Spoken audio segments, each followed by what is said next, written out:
जय गुरु जी। कल जब मैं फ़्लाइट में चढ़ी थी तो मैंने आंखें बंद करी और गुरु जी को बोला, गुरु जी ध्यान रखना। आते समय तो बहुत स्वेलिंग हो गई थी, बहुत टेंशन हो गई और पूरा घूम घाम के हॉस्पिटल्स के साइड सीन्स देख के काम मैंने सारे किए जो जो करने गई थी। शादी अटेंड करी, बच्चों से मिली, रविशंकर जी के आश्रम में भी रुकी, उनसे भी मिली, सारे काम किए हैं, ऐसी कोई बात नहीं है।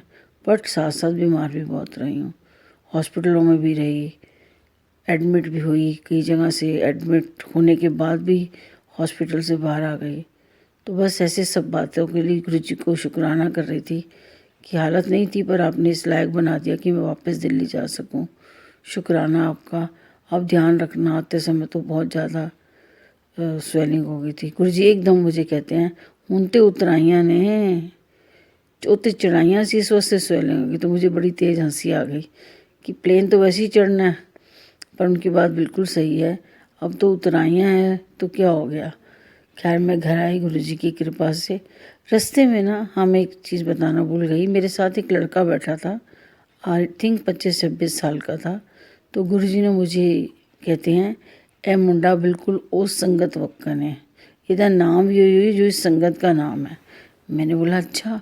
तो मैंने ना उस संगत का नाम पूछ लिया कि आपका नाम क्या है, और एग्जैक्टली वही नाम था जो दूसरी संगत का था। तो मैंने कहा गुरु जी ये क्या। कहता देख लै, जॉब सैटिस्फैक्शन नहीं हैगा इनू, सब कुछ हैगा पर जॉब नहीं इनू पसंद आती कोई। मैंने बोला अच्छा कोई बात नहीं, प्रे करते हैं उसका सब सेटल हो जाए। उसके बाद मैं घर आ गई। घर आई एंड आके मैंने रेस्ट भी किया, गुरु जी का शुक्राना किया। अपने घर में आके मैंने कहा गुरु जी सही सलामत आपने घर भेज दिया। सच में बहुत उतराइयाँ चढ़ाइयाँ थी। रात को ना जब मैं लेटी तो मुझे विज़न आई कि पहले वो लड़का जो मेरे साथ बैठा था वो आया और गुरु जी को माथा टेका उसने। तो मैंने कहा अरे वाह ये क्या, आप कोई ना कोई सोल कैसे ना कैसे ले ही आते हो जिनको ब्लेस करना होता है। कहते हैं हाँ मैं सोल्स को ही तो ब्लेस कर रहा हूँ, तभी तो तुझे दिखा रहा हूँ कि तू सारी संगत को बता कि मैं संगत को किस तरह से ब्लेस करता हूँ। तो मैंने कहा हाँ ये बात तो बिल्कुल सही है। उसके बाद ना सडनली विज़न में ही मेरी तबीयत बहुत ख़राब हो जाती है। इतनी ख़राब होती है कि गुरुजी एक नल चलाते हैं और साइड में एक तालाब होता है। तो मैं कहती हूँ ये तालाब कहाँ से है। कह रहे तेरे अंदर जरा पानी है वो कट रहे हैं, वहाँ बहुत पानी अंदर भरे हुआ है हर जगह। तो मैंने कहा अच्छा कल तो जाएगी हॉस्पिटल वाले एडमिट कर लेंगे, देखें क्या करते हैं। ऐसी बात करने लगी विज़न में गुरुजी के साथ। उसके बाद ना मैं इतनी परेशान सी थी कि मुझसे ना कुछ खाया जा रहा ना पिया जा रहा। तो गुरुजी मेरे लिए लंगर डाल के लाए और बोला चल लंगर खा रहा है। मैंने लंगर खाया। फिर उन्होंने एक चांदी की थाली थी, उसके अंदर एक छोटा सा चांदी का जग था, वो पहले भी दिखा चुकी हैं मुझे। उसमें अमृत था और उन्होंने मुझे अमृत पिलाया। मैंने बोला ये क्या कर रहे हो। कह रहे अमृत पिला। मैंने कहा ठीक है हाँ अमृत तो मैं पी सकती हूँ क्योंकि उसकी तो जगह मेरे अंदर बनी जाती है और मैं पी भी लेती हूँ। मैं ऐसे ऐसे बात करने लगी। उसके बाद सडनली मैंने देखा कि बहुत सारे लोग हैं, संगत हैं एंड गुरु जी सबको ब्लेस कर रहे हैं। कभी हाथ ऊपर करते हैं, कभी नीचे करते हैं, किसी को बैठने के लिए बोलते हैं, किसी को जाने के लिए बोलते हैं। ऐसे करते करते ना गुरु जी बहुत सारी संगत इकट्ठे कर लेते हैं। तो मैं कहती हूँ पता नहीं गुरु जी की कोई ना कोई मर्जी होती है हर चीज़ के पीछे। पता नहीं क्या क्या किसकी संगत को ब्लेस कर रहे हैं। थोड़ी देर के बाद मैंने देखा कि मेरे घर के नीचे एक वाइट कार रुकी है, उसमें से 4 गुरु निकले हैं। जब 4 गुरु निकले तो मैंने कहा 4 गुरु ये क्या करना। मैंने देखा उनके हाथ में, चारों के हाथ में एक एक त्रिशूल था। पर जो त्रिशूल था ना वो बिल्कुल जैसे कहते हैं ना फोक की तरह था, प्लास्टिक का। एक के हाथ में yellow, red, green and rust, 4 त्रिशूल थे उनके हाथ। थोड़ी देर में देखा, मैंने कहा कहाँ जा रहे हैं। देखा तो मेरे गेट से अंदर आ रहे हैं। तो मैंने कहा हाय राम गुरु जी ये क्या करने आ रहे हैं। पहले भी 7 मई 2016 को 4 लोग मेरे घर आए थे काले कपड़े पहन के, यमराज। आपने उनको स्टेयर्स में ही फ़ोन कर दिया था कि वहाँ से लंगर की प्लेटें उठा के ले जाओ, ठीक है ना गुरुजी, पर ये क्या करने आए हैं? तो कह रहे हैं ये जो लंगर खिलाते हो संगत को, तो संगत तुम्हें ब्लेस करती है ना, तो वो कष्ट करते हैं लंगर की प्लेटों में ही जाते हैं। खाली प्लेटें हमेशा इसीलिए डस्टबिन में फेंकवाता हूँ। तो मैंने कहा था तेरे कष्ट तो कट ही रहे हैं, लंगर करती हो, लंगर सेवा करती हो, सत्संग करती है, सत्संग सुनाती है, तो उसके कष्ट बाहर जाके फेंको। तो फेंक दिए थे ना। तो मैंने कहा हाँ फिर ये क्या करने आए आज? पर हमेशा काले कपड़ों में आते हैं यमराज, तो उनके हाथ में तो लाठी होती है, ये तो त्रिशूल वाले और गुरु हैं, काली काली दाढ़ी है, ये क्या कर रहे हैं? सडनली मैं देखती हूँ कि वो मेरी स्टेयर्स चढ़ना शुरू कर देते हैं। जैसे जैसे वो मेरे पास आते हैं मुझे डर लगना शुरू हो जाता है, एकदम मेरे चारों तरफ खड़े हो जाते हैं। इतनी देर में देखती हूँ भी एक नाग अंकल गुरुजी के साथ आए हैं और मेरे पैर पे बैठ गए हैं। तो मैंने कहा गुरुजी ये क्या करने आए हैं? तो मेरे मुँह से फिर निकला हे राम। तो मैंने कहा 1 मिनट, आप मुझे लेने आए हो? कोई बात नहीं, मैं जय गुरु जी बोल दूँ? मुझे इतना समय तो दोगे ना, क्योंकि मैं चाहती हूँ मेरी आखिरी सांस में जय गुरु जी हो। उन्होंने मुझे सब कुछ दिया है, उन्होंने मुझे ये रास्ता दिखाया है, उन्होंने मुझे मेरा स्पिरिचुअली लेवल मतलब जो भी स्ट्रॉन्ग किया है, मुझे पॉजिटिव किया है।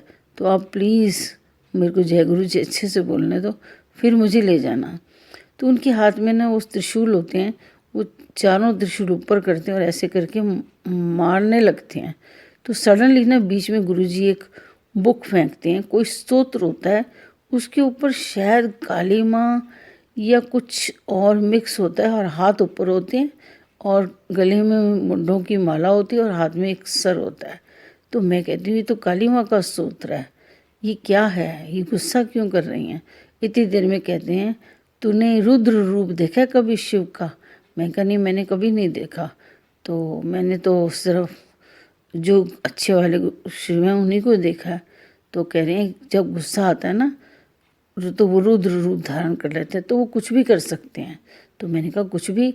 इतनी देर में देखती हूँ कि वहाँ पर पीछे ना बहुत सारे लोग तांडव कर रहे हैं।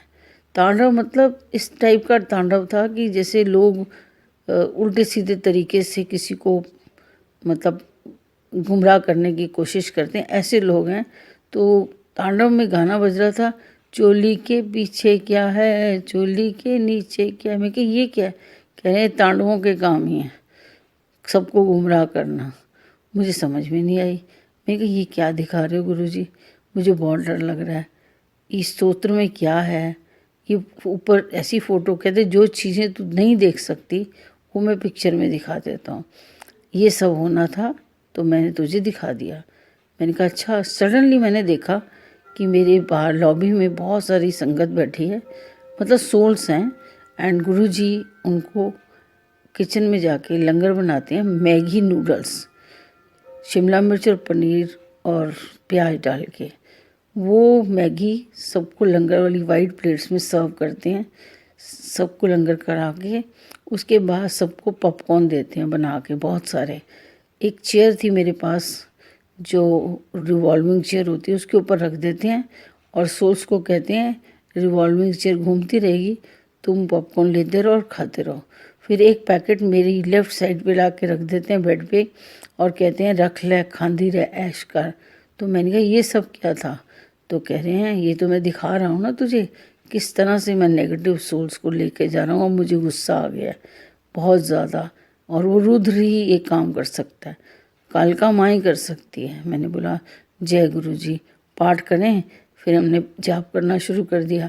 सडनली मैंने देखा कि बहुत सारे लोग हैं, बहुत सारे लोग संगत किए हैं, कोई हैं, मुझे बहुत ज़ोर ज़ोर से पत्थर मारने लग गए, ईंटें उठा उठा के मारने लग गए, बहुत सारे इकट्ठे हो गए, लेकिन मुझे कोई लगा नहीं। सब कोई मेरे सर के ऊपर से निकल गया, कोई मेरी बाजू की साइड से, कोई शोल्डर की साइड से, कोई इधर से, कोई ईंट मुझे टच करके टूट के नीचे गिर गई, क्योंकि गुरुजी मेरे साथ खड़े थे। ये बात किसी को नहीं पता थी। वो सब टूट गया, सब ख़त्म हो गया। मैंने सारा कुछ इकट्ठा कर लिया। मैंने बोला अब मुझे गुस्सा आ रहा है, अब जो भी पत्थर तुमने मुझे फेंके हैं ना, मैंने सारे इकट्ठे कर लिए हैं, अब मैं सब घर घर पहुंचाऊंगी, चिंता मत करो, मुझे गुरुजी की आज्ञा है, गुरुजी ने मुझे बोला है जिन्होंने जिन्होंने तुझे पत्थर मारे हैं वो पत्थर उनके घर पहुंचा दे। तो इतनी देर में गुरुजी आके मुझे कहते हैं, एकदम मुझे शाबाश देते हैं और मुझे कहते हैं बहुत अच्छा किया, मैं यही देखना चाहता था कि तू किसी को कुछ कहती तो नहीं है, वो पत्थर मारने कहीं वापस पत्थर तो नहीं मार रही है। तो मैंने कहा मैं क्यों मारूंगी, आप हो ना मेरे साथ, आप ही ने तो बोला था कर्म कटवाने का इससे अच्छा तरीका नहीं है, कोई कुछ भी कहे जवाब नहीं देना। मैं तो घर में बाहर संगत किसी को जवाब नहीं देती, कहते चंगा करनी है ना, तभी तो इतने सारे कर्म कट गए। तो मैंने बोला अरे वाह ये तो बड़ा अच्छा हो गया गुरुजी, अच्छा हुआ आपने मुझे पेशेंस सिखाई। कह रहे मैं तो पेशेंस ही देता हूँ, क्योंकि पेशेंस दूंगा तभी तो संगत आगे जाएगी। हम चाहते हैं गुस्सा भी करें, अपने काम भी करें, जो हम चाहते हैं वो भी करें और आगे भी निकल जाएं, ऐसे कभी नहीं होता। बहुत कुछ छोड़ना पड़ता है आगे जाने के लिए। तो जब पेशेंस भरपूर हो जाती है तो सब आगे निकल जाती है। तो मैं कहती हूँ अच्छा ठीक है। उसके बाद ना मैं एक सत्संग में जाती हूँ गुरुजी के साथ, सब ठीक हो जाता है और बहुत लोग मुझे देखते हैं जो पत्थर मारने वाले हैं, कई पुराने लोग भी, उन्हें भी मैंने देखा है। मैंने सबको जय गुरुजी कर दिया। मैं वहाँ सत्संग पे जाती हूँ तो मैं वही ड्रेस पहनती हूँ जो मैंने 25th एनिवर्सरी पे पहनी थी, जब गुरुजी ने मेरे कहा था कि 27 नक्षत्रों की पूजा करनी है। और वो 27 नक्षत्र उन्होंने 27 साल यानी जब शादी को हुए अभी 2017 में पूरे हुए हैं। वो ड्रेस पहनी और सत्संग में चली गई। इतनी देर में एक संगत आई और आके मुझे कहती है आपकी ड्रेस के ऊपर तो काला दाग है। मेरी आंखें बंद थी, ध्यान लगा हुआ था। उसी समय एक आंटी को मैंने मैसेज दिया कि गुरुजी कह रहे हैं तू कुड़ी दा विआह 11:38 ते करी। तो वो आंटी मुझे कहती है आप क्यों ऐसे मैसेज देती हो, आपको कैसे पता है ये सब बातें। मैंने कहा मुझे बताई जाती है तो बताती हूँ, वरना मुझे क्या शौक़ है, मैं अपने घर गृहस्थी चलाऊँ। मैंने सेवा ली है तो मैं सेवा पूरी करूँगी ना। मुझे सेवा के बदले जुतियाँ पड़ें या कुछ भी पड़े उससे क्या फ़र्क पड़ता है, मैं अपनी सेवा कर रही हूँ। मुझे मैसेज है इसलिए मैंने आपको दे दिया। कह रहे आप इतना गुरुजी की बात मानते हो, इतना सब कुछ करते हो, तो आप बीमार क्यों रहते हो। मैंने कहा अरे कर्म तो मुझे भी काटने हैं ना, पर कर्म काटने तो पेशेंस चाहिए, पेशेंस हमारे पास होनी चाहिए। बीमारी का क्या है, बीमारी तो आनी जानी चीज़ें हैं। इतनी देर में ना वो आंटी मुझे कहती हैं जो आपकी ड्रेस है ना इसके ऊपर काला दाग है। तो मैंने कहा अच्छा, मैंने देखा तो बहुत सारा काला दाग था। कह रही वही काला दाग है जो लोगों ने आप पर ब्लेम लगाए हैं। मैंने कहा कोई बात नहीं। कह रही अगर आपके गुरु आपके अपने हैं तो उनको बोलो ये काला दाग साफ करके दिखाएं। तो मैंने कहा कर देंगे जब उनका मन करेगा। कह रही फिर भी साफ करके दिखाएं तब तो मैं मानूँ कि गुरु आपके अपने हैं। इतनी देर में ना मेरी वो ड्रेस के ऊपर गुरुजी ऐसे करके हाथ फेरते हैं और दाग साफ हो जाता है। मैंने कहा देखो साफ हो गया ना, गुरु मेरे साथ है, बाकी दागों से मुझे क्या लेना देना है। उसके बाद सत्संग करने के बाद मैं घर आती हूँ, आके बेड पे लेटती हूँ तो गुरुजी मेरे पैरों के नीचे ना बहुत तेज़ मुक्का मारते हैं। मैंने कहा क्या कर रहे हो। कह रहे हैं नेगेटिविटी जो पकड़ के लाई थी उन्हें झाड़ रहे हैं वहाँ।